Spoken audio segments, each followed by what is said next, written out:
All right, welcome everybody to the role of infectious pathogens in cord blood banking and transplantation. I'm your moderator, Patrick Hanley, and I'm Chief and Director of the Cell Therapy Program at Children's National in Washington, D.C. Happy to join you here today in Miami Beach, and I'm the first presenter. I'll be presenting on transplanting cord blood-derived virus-specific T cells. I do have to make the following disclosures. I'm co-founder and on the board of directors of Mana Therapeutics and an advisor on the scientific advisory board of a number of these companies. And before I begin, I want to thank everyone who's been involved with this. So my team is here for the first time in 2.5 years. We were able to step outside and take a group photo together, which is really nice, which made me realize how much my team has grown over the last couple of years. But I also want to recognize all the other ancillary teams that have supported our work over the past 9 years, including lab medicine, the blood bank, and especially environmental services, who clean our good manufacturing practices facility every day. So I wanted to give you a brief overview of who we are. So we moved in 2013 from Baylor College of Medicine to start the Program for Cell Enhancement and Technologies for Immunotherapy, or SETI, not the Search for Extraterrestrial Intelligence. We started with 3 people in the cell therapy lab. That included stem cell processing or bone marrow transplant processing, as well as 10 people in basic research. And in September 2013, we actually submitted our first IND application. And for those of you who have never submitted one before, that's what that looks like. That's about 1,000 pages in triplicate. Fortunately, it's 2022, so you can submit that electronically these days, but it is nevertheless quite an exhausting and overwhelming document. In May 2014, we've infused our first patient with virus-specific T cells. It was actually a patient that came to us from CHOP. And fast forward 9 years, we now manufacture about 200 products per year. That includes both stem cell processing as well as IND manufacturing for about 30 clinical trials, 17 of which are investigator-initiated from Children's National. We have about 150 infusions per year. There's about 30 staff in our program. That's the cell therapy laboratory where we make and test and develop cellular therapies. And in all of our immunotherapy program, there's about 80 staff. We have a dedicated medical director, Dr. Abraham, actually, who just retired.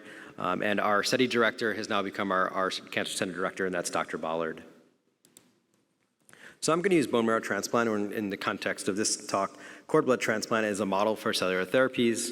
And as those of you in the field know, the necessary conditioning regimens associated with the transplant leave the recipient susceptible to a number of complications, including viral infections, relapse in the case of malignancies, as well as graft-versus-host disease. And so what we plan to do is try and use different cellular modalities to treat or prevent these different complications. Today I'm going to talk about the virus-specific T cells. So most of us know these viral infections can be problematic after a transplant, most notably from CMV, EBV, and adenovirus, depending whether it's pediatric or adult. And there are antiviral drugs that exist. In fact, there have been some impressive ones recently, but they're not always effective in the cases of adenovirus and cidofovir, for example. They're expensive, and they may be myelosuppressive, and when you're trying to reconstitute an immune system, that's not what you want. And they can also have unnecessary and unwanted side effects and toxicities. But for me as a lab director, what really hits home is that in the past few years, we would get 3 to 4 or 2 to 3, really escalated 3 to 4 calls per week for patients that had some sort of viral-associated disease or illness and were refractory to antiviral drugs. And so they were asked if we had anything available in our bank to help with those patients. It hasn't been a problem as much over the last year or two because of the advent or the introduction of these off-the-shelf therapies by Alavir and Atara, but nevertheless, we still have these same complications. So if you had asked me 7 years ago, or when I started working on this about 15 years ago, if we would have a market for this, if they would be commercialized, I think I would say no, but it's been really impressive to see Virusite and now Alavir or Atara develop these off-the-shelf virus-specific T cells in a way that is commercializable, and that's very exciting. But that hasn't changed everything for us. We still have a need for these donor-derived virus-specific T cells, and I'm going to talk a lot about that today. So this is a program that we established in 2013, led by Dr. Mike Keller from our program, and it's largely adopted from that of Baylor College of Medicine from when we were there. And it's very simple. So from only 15 milliliters of peripheral blood, we can isolate these PBMCs, Add these overlapping viral peptides to those PBMCs, as well as 1 or 2 different growth factors, in this case IL-4, IL-7. And after only 10 to 14 days, we've expanded virus-specific T cells that can be infused to the patient once they undergo the requisite testing.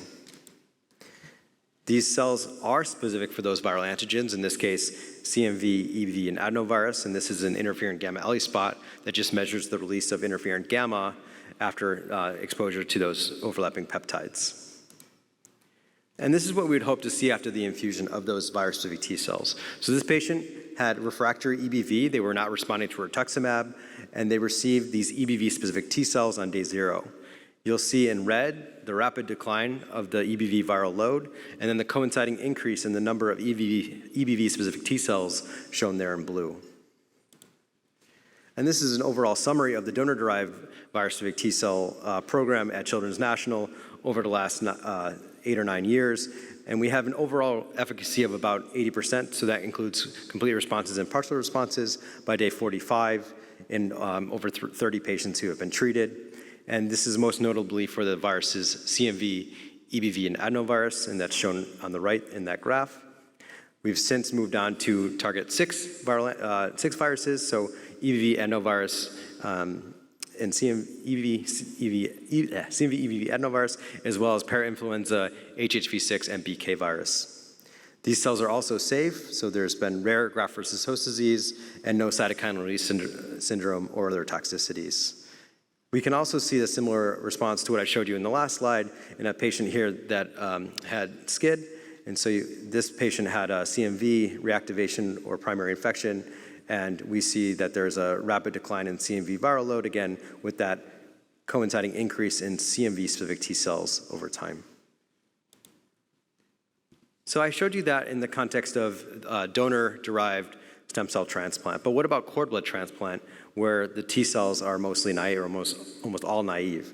And Juliette Barker, who's at this meeting, and others have shown that, in fact, after cord blood transplant, the risk of getting viral infection, such as CMV, is actually higher than that of a bone marrow transplant. So we tried to replicate the same study that we had done for peripheral blood with cord blood. So I'm showing you here this sort of prehistoric manufacturing method because that's what we had available at the time. And this is how we used to generate these virus-specific T cells before that rapid method. So we would have an adenoviral vector that's shown here on the left, and this was engineered to express the CMV antigen PP65. We would then transduce these EBV LCL, which express EBV latent analytic antigens, and by doing so, we would be able to target both, or all 3 CMV, EBV, and adenovirus. And this is that manufacturing scheme that I just mentioned. So basically, we would transduce peripheral blood mononuclear cells with that adenoviral vector, so that would give it specificity to the adenovirus and the CMV, and then subsequent stimulations were done with the EBV LCL, transduced with that same vector. And so over the course of a month, we would generate those trivirus-specific T cells. I should point out that it takes about 2 months to generate these EBV LCL, so in total, we're looking at about 3 months to get these T cells. When we tried to do that same process from umbilical cord blood, we found that it didn't work. And if you think about it, that makes sense because cord blood is full of those naive T cells, as I just said, whereas you typically you have donors who are CMV seropositive or EBV seropositive, and you have memory T cells specific for those viruses that will rapidly expand. In fact, working in the lab with these common viral antigens, I can tell you that my response is off the chart every time I do an ELISpot of my own PBMCs. So we went back to the drawing board and said, how can we better mimic the in vivo priming conditions of a naive T cell? And so instead of using just mononuclear cells at the onset, we actually used professional antigen-presenting cells, dendritic cells, and we used the cytokines IL-7, IL-12, and IL-15 to get a little extra boost to those naive T cells. So using this method, we were able to expand adenovirus, CMV, and EBV-specific T cells, and this was published a number of years ago. And one of the questions was, well, we really hadn't seen a response before from the naive population, so are we sure that they're actually coming from the naive T cells and the memory T cells? So we sorted it into those different T cell populations and generated a T cell product as I described. And what we found was that indeed the viral specific T cell response was derived from the naive population, which is shown in red, and not from the memory population or the non-naive as shown in yellow. One final question was, well, maybe there's actually contaminating maternal cells that are being expanded from the mother rather than from the cord blood itself. And so what we did was we took a cord blood unit derived from a male neonate, and we expanded those virus-specific T cells and then tested them for using fluorescence in situ hybridization for sex chromosomes. And we found that indeed we were able to detect the Y chromosome as shown here in green. And this is probably the most interesting part of this entire talk. When we analyzed the epitopes or the parts of CMV that those T cells recognized, they recognized different parts of the virus than the memory-derived counterparts. So if you look at an A2-derived adult donor, they would typically recognize pools 2 and 21, and these correspond to a very, very well-known epitope called NLV. But when we analyze a cord blood unit that's HLA-A2, instead they recognize these other pools, 10 and 18, which we'd go on to confirm recognizes the atypical peptide MLN. And we've demonstrated a number of different atypical, including unique, novel epitopes derived from cord blood. And it's beyond the scope of this talk, but we've also done the same using CMV seronegative donors and have identified further novel epitopes. And from the adults, we would see this routinely in 4 out of 4 or 5 out of 5 A2 donors.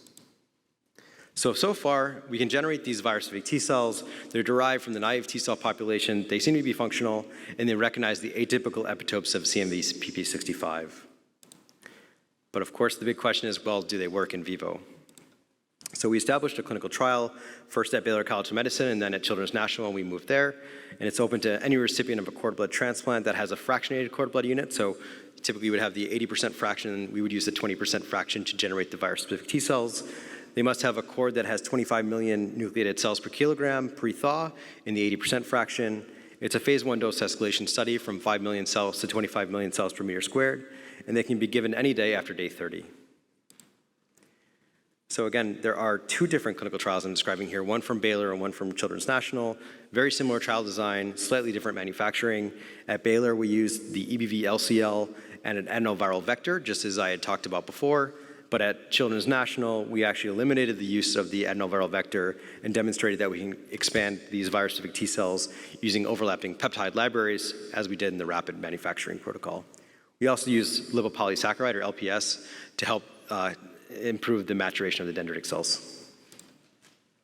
So 14 patients received virus-specific T cells at a median of 87 days post-transplant. 7 patients had detectable low-level reactivation or disease within 1 week prior to infusion, and the other 7 patients were high risk for reactivation and received the VSTs prophylactically. There were no dose-limiting toxicities for ACTCAT or ACTCAT2, those 2 different clinical trials, and no infusion-related AEs. We did not see any grade 3 or grade 4 graft versus host disease during the 45-day monitoring period. And I'm showing you here the patient characteristics. I recognize that this is going to be difficult for you to read, but a couple things I wanted to point out. The first patient infused with cord blood-derived virus-specific T cells was a Fanconi anemia patient, which I thought was a nice parallel to the first cord blood transplant that we heard about today. And I also wanted to point out that the majority of these received an HLA match that was 5 out of 6 or 6 out of 6, and almost all patients were receiving some sort of immunosuppression at the time of virus-specific T cell infusion. So do we further delay engraftment? That was one of the biggest questions, right? So one of the limitations of cord blood transplant is that there is a delayed engraftment or limited engraftment already. So if we were removing 20% of that and the patient was getting fewer cells, would we delay engraftment? And the answer seems to be no.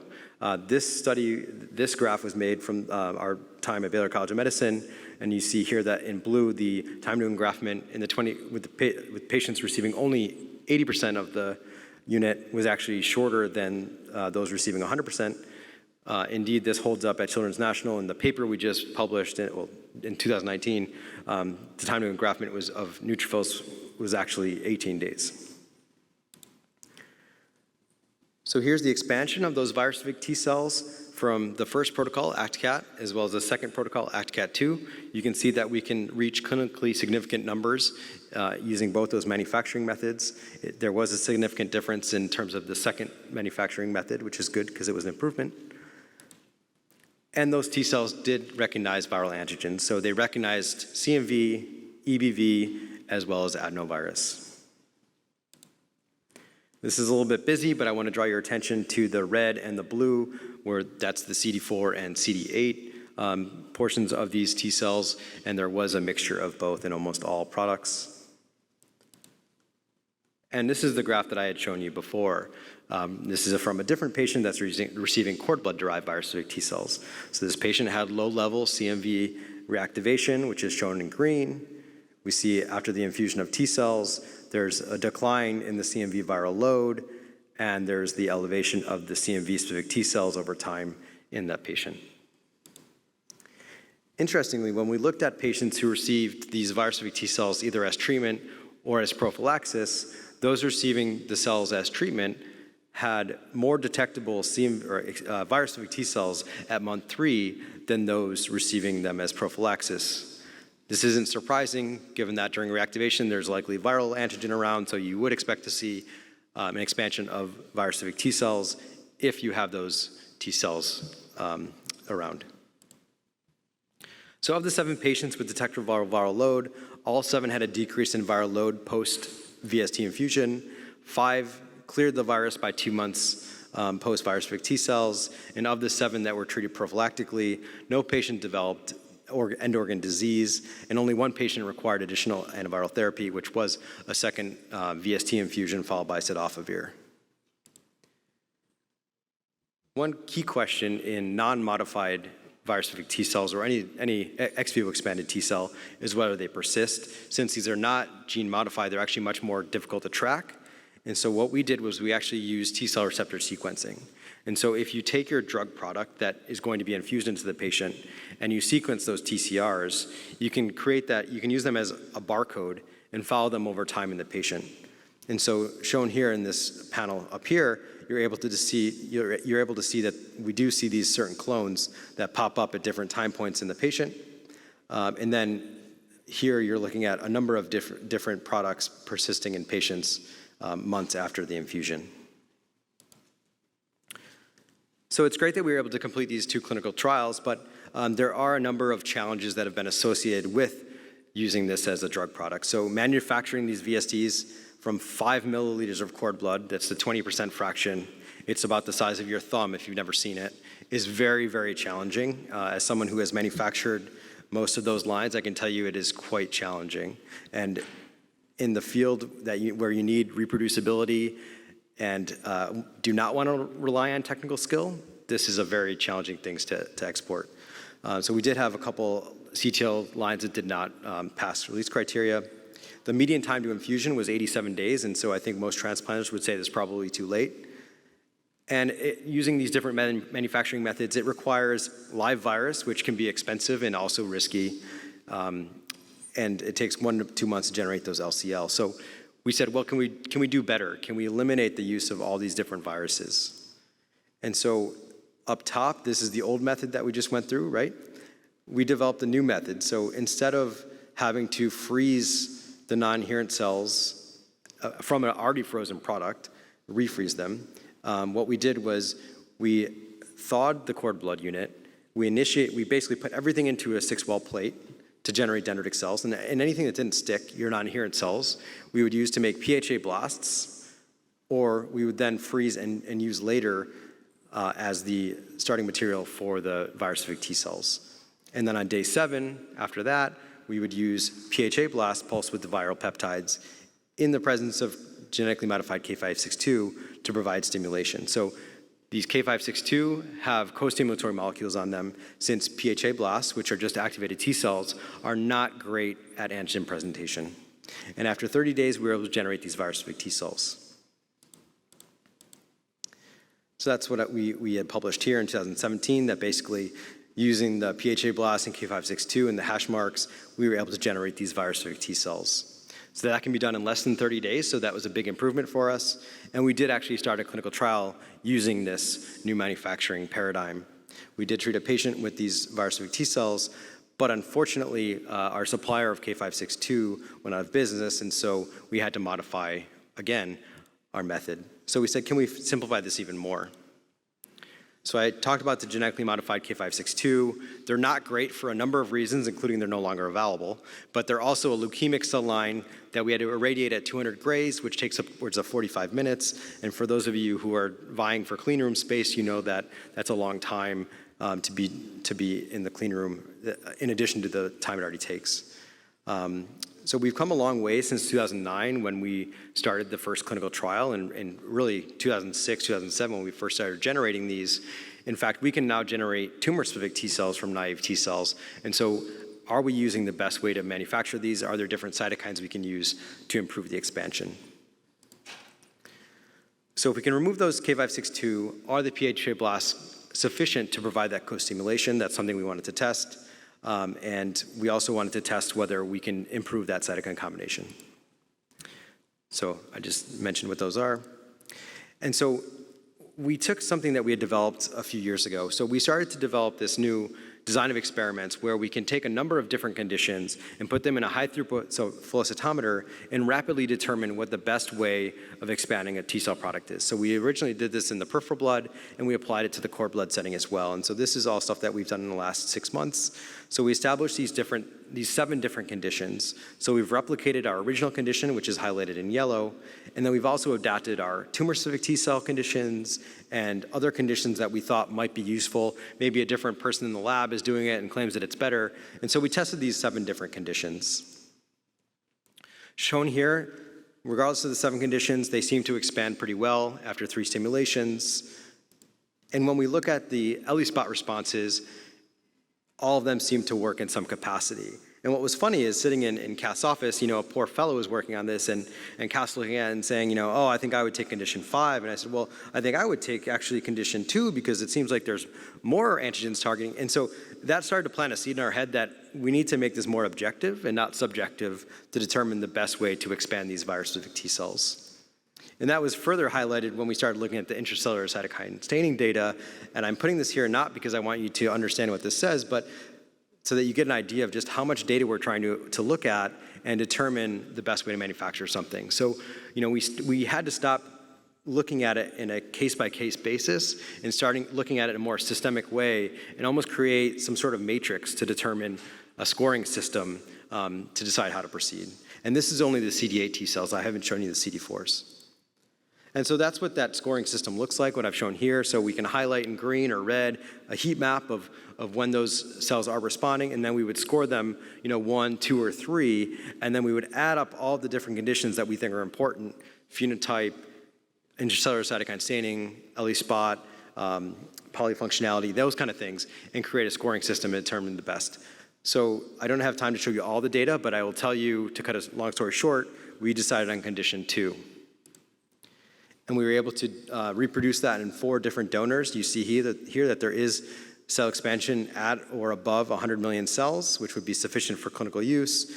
The phenotype is what we'd expect, almost all T cells consisting of both CD4 and CD8, and they have strong recognition of these different viral antigens. I want to point out as well, a lot of this work was done by Shweta Bansal, a fellow in our lab, as well as Cecilia Mata. And so once we had done those initial discovery lines in the translational research lab, they translated to my program, and we did an engineering run to demonstrate that we could translate this into the GMP. And so we still have additional lines going, but I wanted to show you that this engineering run seemed to replicate what we had seen in the discovery lines, and we do see recognition of large T and VP1 and CMV at high levels. So in summary of these cord blood-derived virus-specific T cells, they do have a strong safety profile. There seems to be potential efficacy of the virus-specific T cells as treatment or prevention of viral infections. Manufacturing still remains a challenge, especially when using 20% of the cord blood fraction. New developments aim to mitigate some of those older legacy challenges, like using the live virus and the K562. And CMV T cells from cord blood recognize atypical epitopes, which is worth investigating. I just wanted to end with some final thoughts. So I didn't want to steal Shweta's thunder, but she has been able to generate SARS-CoV-2 specific T cells from cord blood, which I think is very exciting for us, and hopefully she'll be presenting that at ASH. I do think that there's a role for off-the-shelf virus-specific T cells derived from cord blood right? Because we already have those units available in cord blood banks. Guy has told me that he's going to provide them for free, and so I can just generate them for patients across the world. I'm just kidding, but I do think that there is a unique need for that, and we know the HLA, they've already been released for use, so that is something worth pursuing. The cost of these, God, I can only predict what they would cost, but it doesn't cost us that much money to make them for investigational use. And finally, how do we make enough of these in a scale, especially from cord blood? I will say that using the whole cord blood unit, even if it's cryopreserved, is a lot easier than using the 20% fraction. With that, I want to thank everyone who's been involved, especially Kath Ballard, so longtime mentor of mine, and our center director, as well as Mike Keller, who's the lead of our virus-specific T-cell program, Hema Deve, who led a lot of that early virus-specific T-cell work at Children's National, as well as Shweta, Cecilia, and now Blachi, who's the PI of our new Cheers protocol at Children's National. Also want to thank our collaborators, some of whom I think are in the room, at MD Anderson. Thank you very much.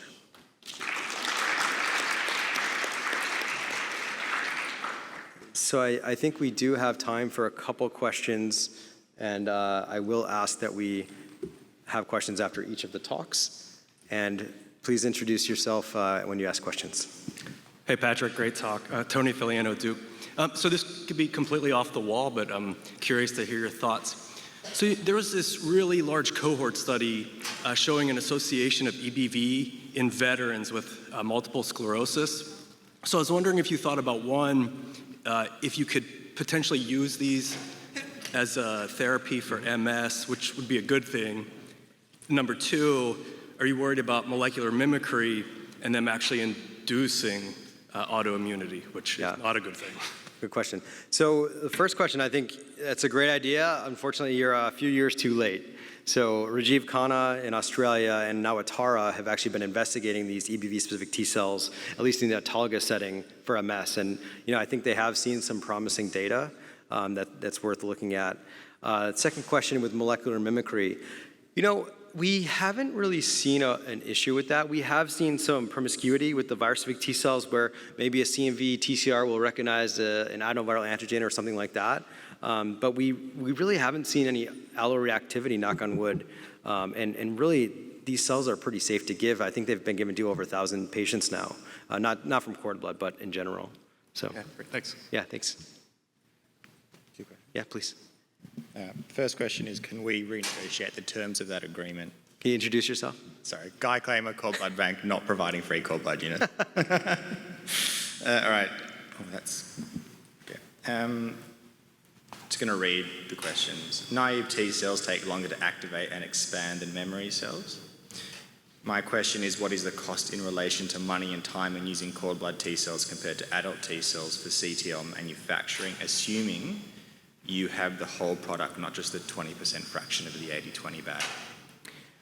Yeah, so it's hard to compare the cost because it's a feasibility thing, right? So if you want donor-directed T cells and you're getting a cord blood transplant, your only option is to generate from the cord and from the naive T cells, right? And that's the beauty of that. Maybe I'm misunderstanding your question. Yeah. Obviously, if we could make them from memory T cells in 10 days, everybody would choose that in a heartbeat. Yeah. But we just can't do that. So maybe I'm... No. Are you suggesting using a haplo from the parent? No, no. Just that if cord blood T cells are going to really break through as a source of CTLs, there's that question of feasibility. I see, yeah. Because they are going to take longer in the beginning stages of manufacturing. Yeah, there's so no memory. So right now, it takes longer to manufacture these cells because, at least from our experience, they're derived from the naive population, right? That's not to say that there are not advances that could be made to shorten the manufacturing time, and with proper resources and development, I think you could do that. I think we've seen that in the tumor-specific T cell setting. There's a company out there, Marker Therapeutics, who I think has reduced their manufacturing time to something like 15 days or something to make tumor-specific T cells, which is very impressive, right? So I'm sure you could do the same thing with virus-specific T cells if you threw enough resources at it.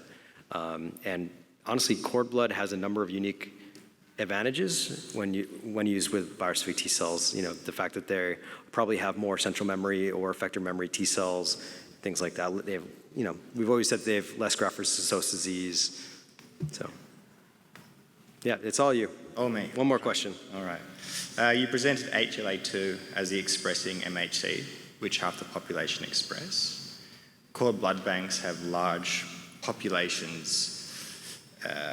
large fractions of the infantry that are fully tissue type, but unlikely to be used for transplantation. My question is, in your opinion, is there a potential to value add to product efficacy by selecting cord blood units with desirable HLA or tissue type? Yep, and so that's what I was saying, that's why, one of the reasons why cord blood banks are so uniquely suited to provide us with the starting material, because you already have a catalog, and I can call you up and say, Guy, I want this A24B7 product, and you don't have the risk of that patient or donor dropping out like you do in apheresis centers. If you talk to anybody who is seeking clinical donors, not for transplant, but for use in these treatments, oftentimes they back out.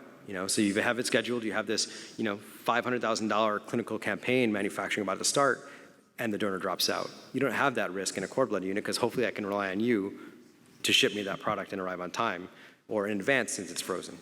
So. And I should have said thank you for the presentation. It was really good. Thank you. All right, thank you very much. And it's my pleasure to introduce our next speaker, Dr. Beth Shaz, who will talk about Zika and its impact on cord blood banking.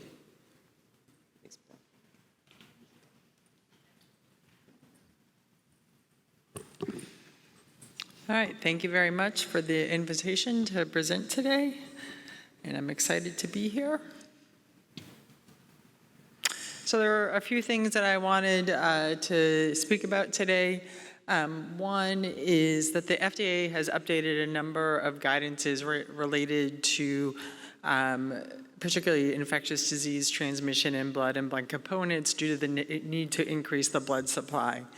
They have not to date done a similar thing for the human tissue and cellular products, the HCTPs. And so particularly I wanted to focus on this difference on Zika virus, but if there's time, I could touch on variant CAG as well as HIV risks. One thing I think Karen's going to talk about this on later in the conference, but cord blood really does provide a product to improve and decrease the health disparities that occur in transplant outcomes. Recently, there was a paper that showed that AML survivor is worse in Black patients than white patients. However, we know that there's data that for cord blood transplants, outcome is similar regardless of race, and through HRSA funding, we were able to bank really racial and ethnic diversity cord blood units, and some of the FDA guidances decrease the availability of some of these units as licensed products. And these products can be used for IND, however, as therapies are being derived from cord blood and those products are going to be licensed, they're going to need to start from a licensed cord blood unit, and so that will affect the future timeline. But I will thank Congress for reauthorization of the bill so we can continue to get support for the public cord blood banks. So public cord blood banks are regulated as a 351, so they are under a BLA or can be issued through an IND. And FDA in May 2022 said they were going to relook at their approach and are going to use a risk-based approach and regulation of HCTPs. And they are actually going to use cord blood kind of as their roadmap for relooking at regulation criteria for these products. Now, the FDA uses different terms for blood and blood components than they do for HCTPs, but they have similar components for determining what is a relevant infectious disease. So for blood products, they use relevant transfusion transmission infection, so RTTI, and that is deemed based on the disease severity, its potential for transmission, its prevalence and incidence in the US population, and the availability of screening. They, for HCTPs, they use the term relevant communicable disease agents / diseases. This is a slide I always use as a reminder for how far that we've come, particularly since the 80s with the introduction of screening for infectious disease agents. And really, it's in true partnership with our testing colleagues because we can rapidly develop nucleic acid tests. And in your recent history, we've seen that for Babesia, Zika, and then COVID most recently. Similar to this is where, with improved testing, we've been able to decrease the window period as well. And why does this matter is that the HCTP FDA guidance is from 2007, and during that time, we really have improved our testing and decreased the window period. So a 5-year deferral for some of these things doesn't really make any sense given where we are with our testing strategies. So, risk of HIV is less than, and HCV is less than 1 in 2 million. For hepatitis B, less than 1 in 1.5 million. And I also want to note that sometimes the community leads the improvement in donor screening and not just the FDA. And this is actually what happened both with bacterial contamination of platelets and with Babesia. So requirements for disease transmission is that there has to be a donor that feels well, and but they are carrying the disease, and the agent has to survive in the product. It has to be infectious by the route by the product. There has to be a population that is susceptible to the disease. So there are some diseases where the majority of the population is already infected, such as EBV. And there has to be a level of concern for society. So now I'm going to touch a little bit on Zika virus. So Zika virus is an RNA flavivirus. It's related to dengue, yellow fever, West Nile virus. It's primarily transmitted by the mosquito, but it also can be sexually transmitted and transmitted from mother to child. It has been reported in blood and laboratory exposure as well. The first human illness was in Africa in the 60s. Then there was a small outbreak on Yap Island, a larger outbreak in French Polynesia, and then a really big outbreak in Brazil that then kind of spread to South America and to the United States, particularly in Florida and Texas. It has a high attack rate, meaning that when it's in the community, most people will be infected. And it also has a large percentage of patients that are asymptomatic. Zika has been detected in a lot of different fluids and tissues. This is a great review paper of Zika that was in the New England Journal, but you can see how, there's these little small outbreaks, and then there was this giant outbreak, and really how since 2018, the activity has decreased, and currently there's no active areas in the world. So the people that are symptomatic, most are mild. If you have severe disease, it's neurologic complications, such as Guillain-Barré.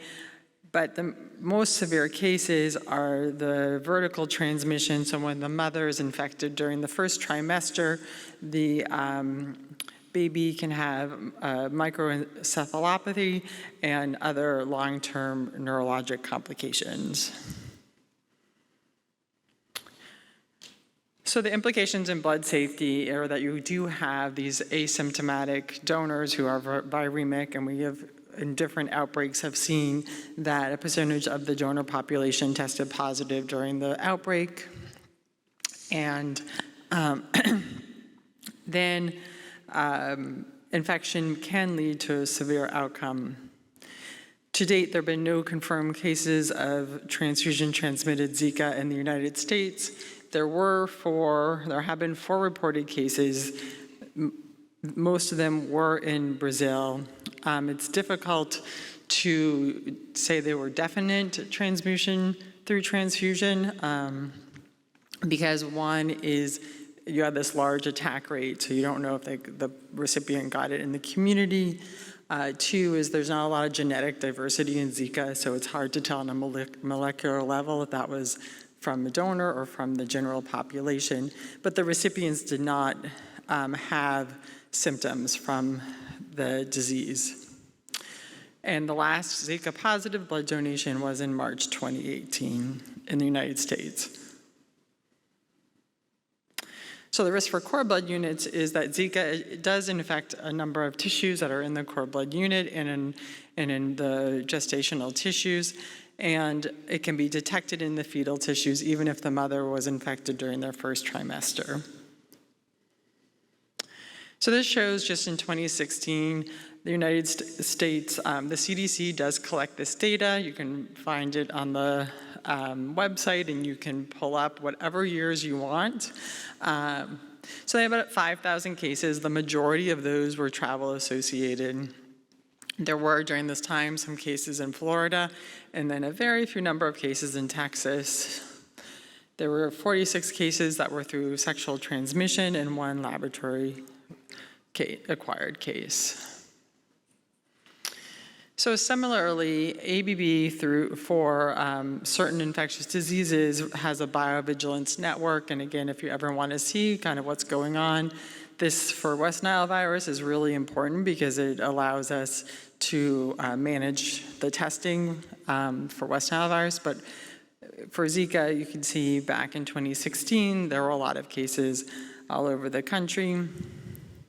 And then pulling up 2019, 2018, you can see that there have been no cases. So one of the things that when Zika became apparent, particularly in Florida, there was a rapid push to develop a nucleic acid testing. So this is the result of about 4 million donors, including Florida. And so there were 150 false positives and 9 confirmed positives, so about 1 in 500,000 positives. And the cost to find those 9 was about $4.5 million per 1 positive. Here you can see that the majority of cases are travel. 1 actually of the donors had received an experimental vaccine. So for blood, in February 2016, when this was first recognized, areas without active transmission, you were supposed to ask, did they travel or have Zika? With active transmission, they were supposed to import blood. Platelet pathogen reduction had just been FDA approved, so that was available at some places, or testing. So then in August 2016, when the testing was available, the FDA said either do pathogen reduction or nucleic acid testing, and it was rolled out through the United States based on the risk of the state. In 2018, the FDA allowed to move from individual NAT testing to a pooled NAT testing, so that's when you can take usually 16 samples or so and you pool them together, and that decreases the cost.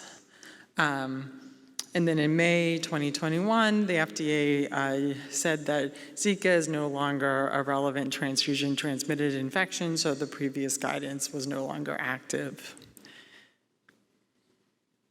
Now, so for HCTPs in March 2016, the FDA issued a guidance. So for living tissues, it was 6 months deferral if a diagnosis of Zika, residents or travel to an area with active Zika, or 6 months with sexual activity with a male for either of those above.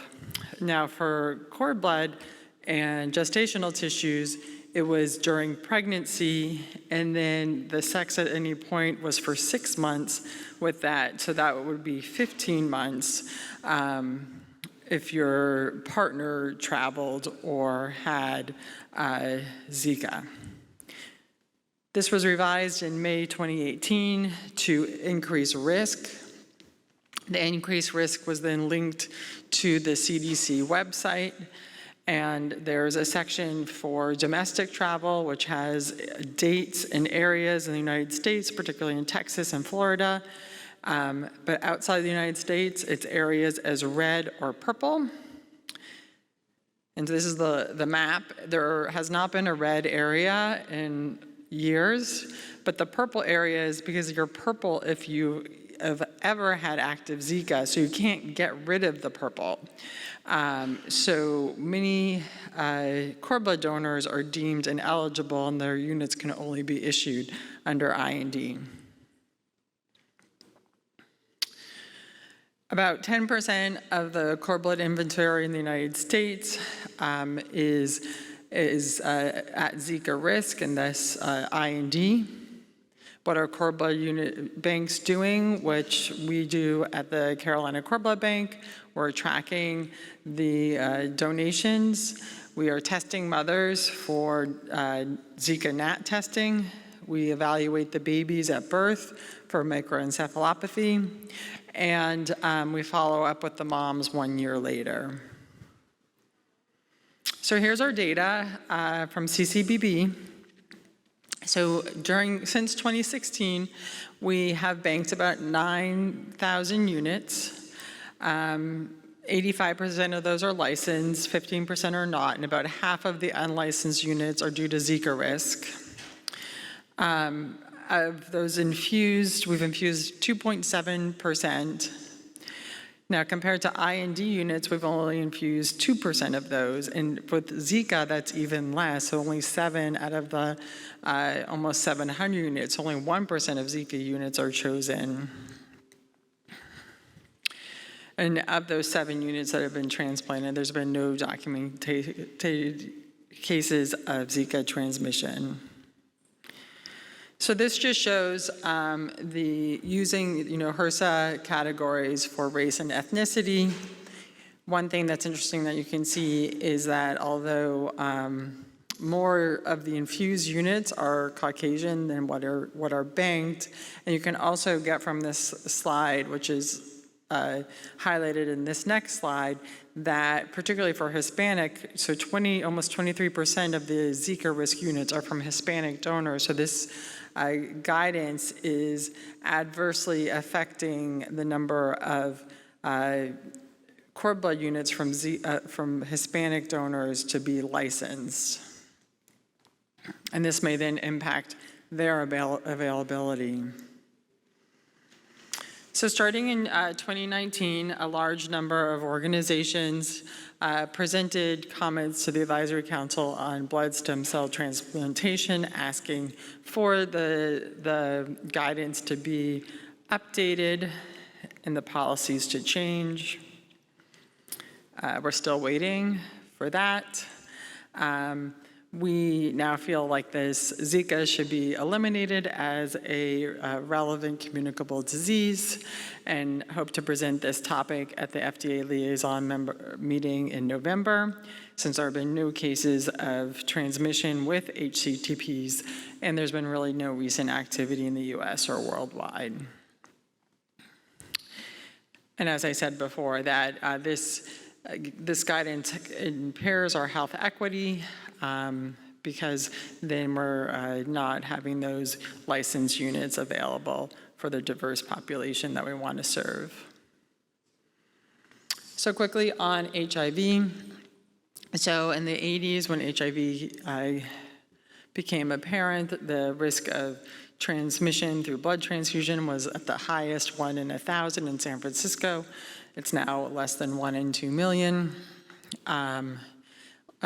First donor deferral was not paying donors, then education, then testing, and then a health history questionnaire.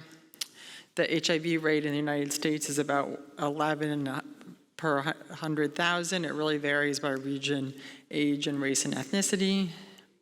So still in the 2007 guidance for HCTPs is the language about HIV types, and that section can be eliminated because now all the HIV tests are able to detect these different types.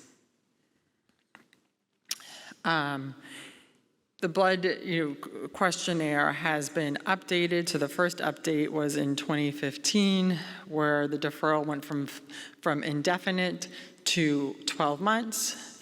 Then in April 2020, which was right after the COVID pandemic was called, they decreased the deferral period to 3 months. And this was for all high-risk behaviors.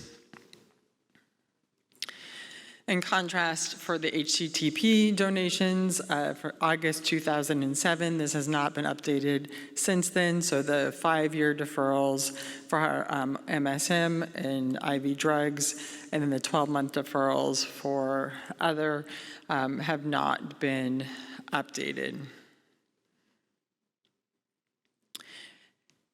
Similarly, for variant CJD, which is transmissionable sponge encephalopathy, in 1985, mad cow disease was identified in the United Kingdom because the cows were being fed scrappy contaminated meat, and cases of VJT appeared. They peaked in 2000 at 28 cases, and there have been no cases or deaths since 2016. The majority of the cases happened in the UK. The UK identified 18 individuals who had donated. There were 4 documented cases of transfusion transmission. No cases have occurred since leukoreduction, since the UK. And then in terms of sporadic or the inherited form, there have been no cases of transfusion transmission of that. And this is just a slide to show how variant CJD peaked in 2000, and the majority, the UK is in blue. So starting in '87, the FDA deferred donors who received cadaveric pituitary growth hormone, then added the geographic regions to mitigate the risk for variant CJD. And in 2020, the FDA revised that. And in May 2022, the FDA revised the guidance again, removing any of the indefinite deferrals for the geographic risks, so all the travel. And as you can imagine, that was a fair number of donors who couldn't donate, who are now eligible to donate.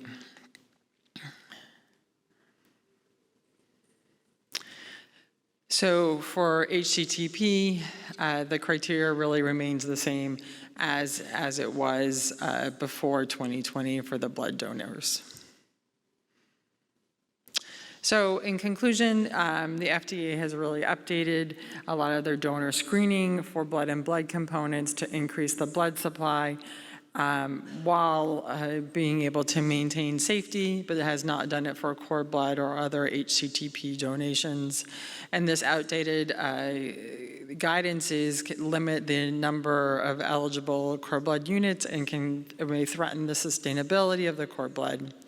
IND status appears to deter from unit selection and may negatively impact advances in health equity. So I want to thank Dana Guggenheim, who is a summer student. She was a Duke Margolis Scholar. She is going to be presenting a poster at the poster section tomorrow. And she worked on this summer, and she's going to continue working with me for her senior thesis project. So thank you. Can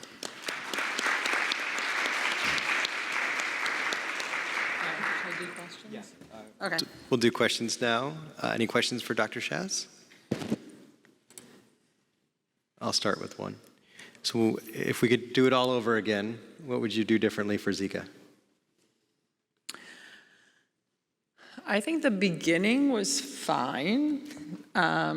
It's now the end where it's kind of dragging, and it doesn't, there doesn't seem to be an end, right? So you don't know what else is being what kind of, is there data missing or what the remaining concerns are. I think, when there is an emerging infectious disease, you don't know, so you kind of have to err on the side of caution until you learn more. And then another piece is that, for the blood, there's been no test developed to test the cord blood units, and then no one wanted to invest in that. So, trying to convince a place like Grifols to validate for maternal donors. Now and then for HCTPs in general, that would even be more challenging to detect it in that. So, so I think that's really what I would do differently. Other questions? I guess I would also add that, no, I mean, one of the things is that through the CDC and while all the blood donors were being screened, we actually had a really good idea of activity in the country / the world, because you're gonna have people coming in and out. So you would be able to catch like, oh, we need to implement something quickly and do that. So now I'm done. Okay. Thanks so much.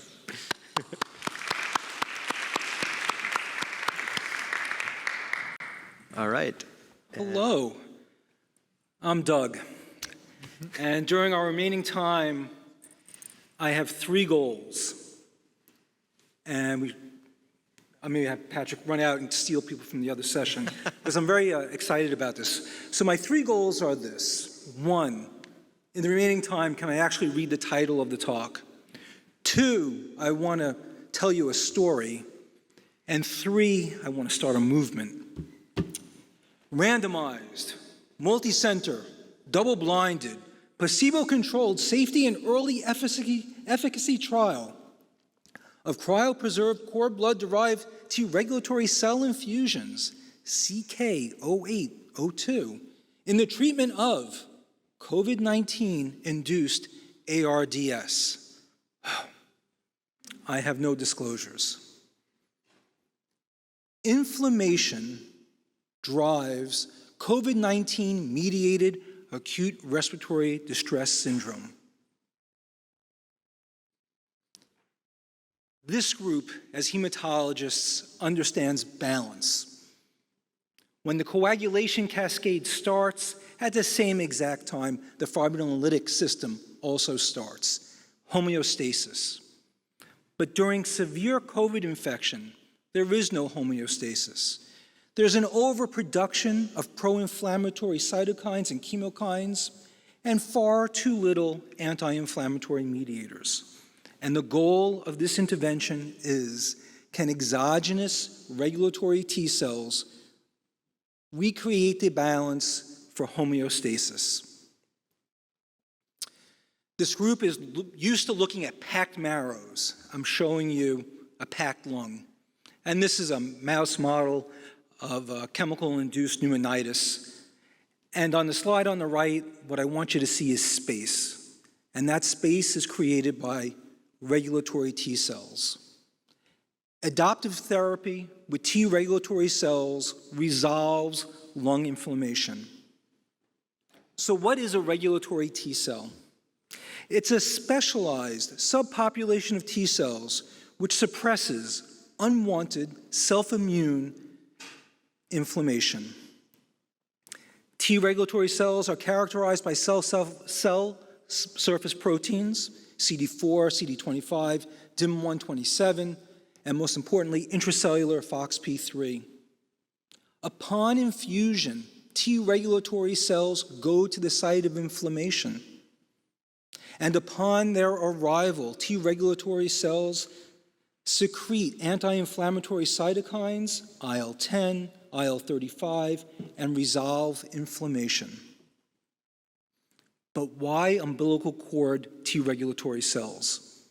So on this slide, there are 3 teaching points. The first is no plasticity. As compared to peripheral blood from adults, T regulatory cells, umbilical cords, we do not have plasticity. In high concentrations of interleukin-6, they continue to secrete their anti-inflammatory cytokines. 2, in the presence of dexamethasone, cord blood-derived T regulatory cells continue to have their suppressive effects. Is this important? Yes, because in COVID infections, we're using dexamethasone regularly.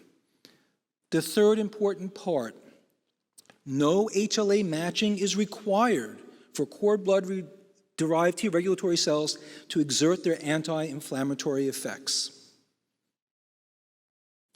For these reasons, moving forward, we decided to study CK0802 as our cord blood-derived T regulatory cell of choice. But I didn't come here to talk about in vitro, and I didn't come here to talk about mice. I came here to talk about people. And about a year and a half ago, we got to publish on 2 patients in the Annals of Internal Medicine who both suffered from severe COVID. One was 69 years of age, the other 47, both intubated, both disease progression despite tocilizumab, both with multi-organ failure, both on vasopressors, and the first patient got 2 infusions, the second patient got 3. Their clinical improvement was obvious at the bedside. Interestingly, and I share with you here, their cytokine profiles also decreased with the infusions. So based on laboratory data, based on mice data, based on our human experience, we undertook a multi-centered, randomized, double-blinded, placebo-controlled trial of CK0802 for the treatment of moderate to severe COVID-induced ARDS. We wanted to make this a real-world experience. The eligibility criteria were quite minor. You had to be older than 18. You had to have COVID. You had to have moderate to severe ARDS, and you needed to be intubated less than 120 hours. Basically, after that, people could be enrolled. And I want to take time to discuss the schema, because the schema was bold. It contained elements of a phase 1, elements of a phase 2, and elements of a phase 3 trial all in one.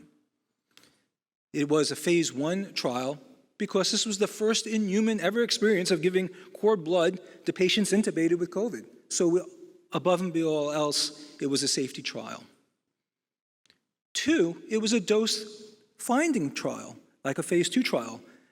Arm 1 was placebo, had DMSO. Can you even give DMSO to patients who are intubated?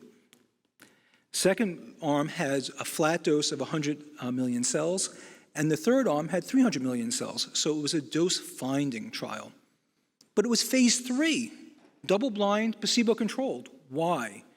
Well, during the Ebola breakout, there was lots of science being done, but there were very few, if any, for the Ebola breakout, placebo-controlled, because we all knew better. And the answer was, despite a lot of science during that viral outbreak, as a medical community, we actually learned very little. So purposefully, placebo-controlled. Again, arm 1,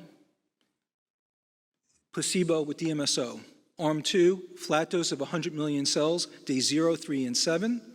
Arm 3, 300 million cells of these cord blood-derived T regulatory cells infused on day 0, 3, and 7. But not only was the schema bold, trying to incorporate all that into a small trial, but so were the clinical endpoints, alive and extubated at day 28, and of course, safety. Statistics, important. We did univariate analysis, of course, on clinical endpoints, but more importantly, I want to introduce Bayesian regression models. This is important when you have a small study. And again, the endpoints were alive and extubated at day 28, and overall survival for the Bayesian regression. And you can throw stones after the talk on what we chose as our predetermined baselines. When you're doing a small study, you can't study everything. You have to have a limited number of variables for the statistician. What we chose were race, age, was the person on pressors, how bad was their oxygenation, and duration of intubation. And we hoped that the randomization would take care of all the other stuff. But those were the things we asked the statistician to control for with the Bayesian regression. Again, the co-primary endpoints, safety, alive and extubated at day 28. We were doing this with other, where other trials were being done, and it turned out this 28-day milestone was adopted by actually a lot of different investigators for a lot of different illnesses for this pandemic. So I wanted to go over the patient characteristics. Age, actually pretty well distributed among the three arms. Age over 60, actually pretty well distributed among the three arms. Sex, well distributed. Race, well distributed. Obesity, now I didn't think about that because I'm a transplanter and not a pulmonologist. Obesity, even though it was randomized, double-blinded for the randomization, did not actually control well for obesity. And it turns out heavier people were in the 300 million arm. Again, we're transplanters, usually not pulmonologists here. Weight is an important predictor of overall survival once you're intubated. So not randomized well. Variable oxygenation, again, not actually well distributed. Patients getting the 300 million dose were significantly worse. This is the AO2 divided by the FaO2. If you don't think about these numbers, greater than 300 is normal, mild is 200 to 300, 100 to 200 is moderate ARDS, less than 100 is a severe ARDS. Again, not well distributed. Vasopressor use, not well distributed. Again, this would be the important why you need a Bayesian regression. And that was overexpressed in patients who were on the 100 million dose. I actually thought everyone was going to be on dialysis. Turned out that was a pretty infrequent event. And we had time to intubation, but we didn't control for length of intubation overall. But it turns out that the 300 million, also not well distributed, that people were on the 300 million arm were intubated longer before they got their first dose of the intervention. But these are the results.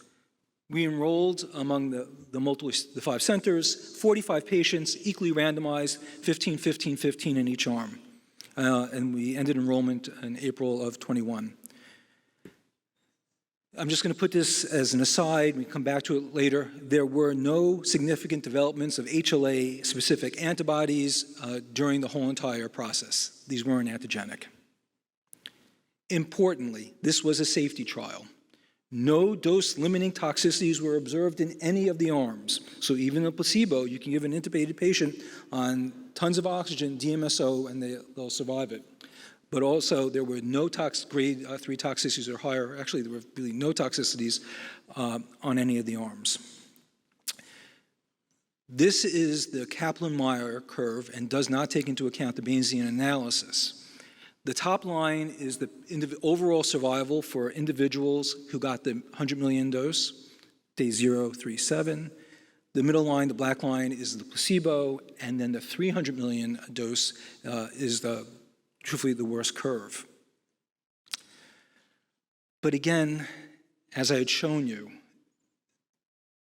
I had hoped that the randomization would make everything equal. It wasn't. It didn't. So we used the Bayesian regression analysis. And it turns out, with the mathematical model, for those who got the 100 million flat dose, there was over a 90% chance that they had a better outcome as compared to placebo. Again, this is an intubated patients dying from respiratory failure, most on pressors, all on dexamethasone, almost all of them having remdesivir, doing poorly. The chances that the 300 million dose was better than placebo was only about 30%. Turned out age, really not that important. Sex, really not that important. Ethnicity, not that important. Oxygenation level, you with, not that important. If you were on a pressor, that was bad. And I think as internists, we sort of all know that. If a person's on high doses of pressors, we don't expect them to have as good as outcome. Intubation days was actually critical for overall survival. The longer you were intubated before you got your first therapy turned out to be very predictive. So, I wanted to start a discussion. Need a discussion before we start a movement. This is the first in-human, cord blood-derived T-cell infusions to treat viral infections, ARDS. No acute toxicities were observed. This trial design allowed for a rapid toxicity assessment and dose finding for future studies. Given the small number of participants, these results are suggestive. They're not confirmatory. Clinical diversity among the cohorts, despite blinded randomization, may account for some of the observed outcomes. Data supports CK0802, and that's the product by Salinkos, dosed at 100 million cells, flat dose, likely provides a long-term overall survival advantage compared to placebo. CK0802 mechanism of action is not dependent on the COVID-19 spike protein sequence, and therefore, when there's a new variant, it shouldn't make a difference. Conclusions. CK0802 can be safely delivered in intubated patients suffering from ARDS. Bayesian regression analysis predicts greater than a 90% chance that this intervention of 100 million cells, days 0, 3, and 7, offers a survival benefit as compared to placebo to intubated patients with COVID. Future studies using this dose are planned. So this talk is completely different than all the other talks that you'll hear at the conference. The other talks are based on, can you get a cord blood to be an effector cell, to fight something, to go after a malignancy, to fight a virus? This is the exact opposite. Can we use cord bloods to actually dampen an immune system? Our evidence suggests that is true. And for when people think about haplos and why this exists, and again, why would one utilize cord blood? Just think every time there's a pregnancy, that is the biggest haplo experiment that occurs all the time. Why doesn't the mother's immune system continually kill the fetus? I will argue that their cord blood T regulatory cells are critically important in stopping that immune attack, and we can harness that energy of T regulatory cells to hopefully stop other immune attacks. And if this should hold true, the reason I wanted to start a movement, using cord blood to fight serious infections will save more lives, impact more individuals than anything that we could truly imagine. So with that, I wanted to start a discussion and potentially a movement. Thank you for your time.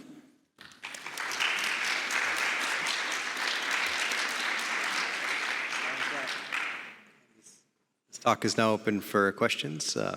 I'm all about that movement as long as it's not to the Capitol. All right. Dr. Klammer. Okay, hi, Guy Claiborne, City Cord Blood Bank. I'm just wondering about the product itself, in terms of, you didn't present any data. It's all very interesting. You didn't present any data about the...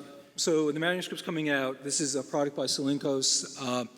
They select the cells over basically a 14-day period. They can expand it to about 4.6 times 10 to the 6th cord blood-derived T regulatory cells, and then it's cryopreserved. And then we've actually kept those products at the different universities. I'm an uneducated transplanter, so I don't want to give away the trade secrets because they might kill me, but also I'll probably misspeak. But this is the Salinkos product. So it's a isolated product. That's correct. Highly enriched for Tregs. Correct.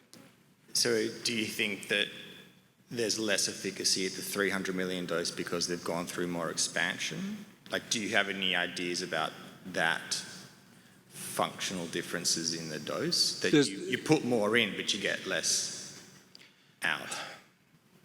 Did you look at IL-10 release and... So if you could repeat your question in a different way, but I'm not quite sure I know the Yeah, I'll answer. try rephrase, or maybe it makes no sense, in which case Patrick will help me out. Why do you think the 300 million, the higher dose, So that doesn't? one I can answer. So one, there might be a ceiling effect, right? So if this intervention is going to work, it's going to work, and it works at a certain level. And if a person's sicker than that, sort of then it won't. It's understood that the higher the inflammatory markers, that generally the people do more poorly. I did not present the data. It turns out that that wasn't the case in this trial, that high inflammatory markers were really not associated too much at all with clinical outcomes. Meaning that high inflammatory markers, we saw people respond to all of the Slinkos product. So the reason that I hold that the 300 did not do as well was overall their just internal medicine characteristics were worse. It was not evenly distributed, and therefore it was harder to see a positive effect. I do not think and do not hold that it at all was detrimental. The cohort was more ill. But if there's a ceiling effect, giving more doesn't really help. So we decided to move for future studies onto the 100 million dose because we saw a positive effect there. So to kind of build on Guy's question, my understanding is that there was multiple infusions of this. Is that right? There are multiple, but it was the same dose. Right. But did every patient receive the same number of So, infusions? I'm saying again? Did every patient receive the same number of infusions? 3 infusions of 100 million cells, or? So almost all patients received 3 infusions. So the answer to that is yes. And almost all patients received the same product as well longitudinally, but not 100%, but it was greater than 85% on both of those behalfs. So for instance, there was not a patient by chance that happened to receive 5 infusions of 100 million No, and no, only so 1 the, of 500? the max was 3, Yeah. and some people only received 2. Okay. But vast majority had received 3. Again, in our case report that we had in the Annals of Internal Medicine, the patient did so well that we didn't think we should give the 3rd. But when we had a formalized protocol, we really tried to go for 3. And I tried to also get the product in as soon as possible. So what are the next steps? Because you presented that the randomization didn't Yes. quite work out well, probably because of the data set. There's the plan to go again and randomize again? So yes, we have the answer to that. The trials will be forthcoming, but yes, with randomization, sort of different clinical endpoints, a little bit different of the timing. Again, we did this in the middle of a pandemic, so we chose day 0, 3, and 7 because it's a little bit feasible, and we wanted to start. Once we got things up and going, it was actually during the winter, we sometimes couldn't get the product very fast, so then we started housing the product in the transplant centers themselves, so as soon as a person was randomized, we could go in and do the infusion. I do think what we learned is time to first infusion is actually very important. And again, when we were starting out the analysis, I didn't do a Bayesian regression on time to first infusion. And after you start the trial, you're not allowed statistically to go, oh, to the statistician, I meant to do that. So the stats are as we had originally planned. But time to first infusion, I think, is actually much more than dose, is a critical feature. Then we learned that. Thank you. And do you think that the variant had anything to do with the higher dose level being potentially less efficacious? So presumably from the time that you initiated the clinical trial to the time it finished, there were different variants in circulation. So we actually, I didn't go into this, we actually also did it in cohorts, first cohort, second cohort, and had the statistician go through that because, as you said, we got smarter in treating the virus over time. So we also looked, was there a change in cohort? And the answer to that was no. So it wasn't a strict dose escalation where you treat 3 or... No, so we purposely set it up that during the first first third. There was equal distribution among all 3 arms. So very good. But yeah, great question. So we did that to answer safety and efficacy. Karen Ballin, University of Virginia. Thanks, Doug. That was a great talk, a fantastic session for all 3 speakers. So, once a patient's intubated, that's usually not a good thing. So, is there any interest in looking at this given earlier, you get like Evu-Shield in the butt and the cord blood in the IV and boom, you go? Yes, I have interest. So I think, again, we had to get this through first my old IRB, which was a little bit of a feat, and also through the FDA. So we had to, when this protocol started, the anticipated death rate for an intubated patient at the early, this was started at the beginning of COVID, was 80 to 85%.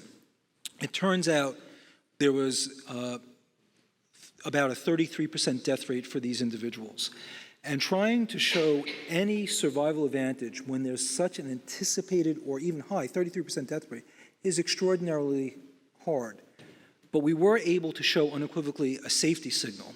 So unequivocally, yes, I would like to move this now to patients who metaphorically are not on death's door. So yes, yes, yes, yes, and that's why I'd like to start a movement. I think the utilization of cord blood-derived T regulatory cells to fight, and I don't think this is specific to COVID. We obviously will accept that in HIV, CD4 counts go down. There are plenty of publications in COVID that the total body T regulatory cell count goes down. The same happens with other viruses. So I think this is a story of using cell-mediated therapies to treat over-exuberant immune responses. Even within that, there's the camp of autoimmune diseases. Sort of what's interesting about infectious processes, if you can get over the over-exuberant reaction, and that's what kills us, and you don't dampen the immune system too much, then you can clear the virus and go on with normal life. You don't have to worry about what set it off in the first place. But the answer is yes, I would like to move this to much less ill individuals. And I believe we have the safety data to go to the FDA to say that this is perfectly reasonable. Any last questions for Dr. Gladstone? Well, I thank you for your attention. Thank you. Session's closed.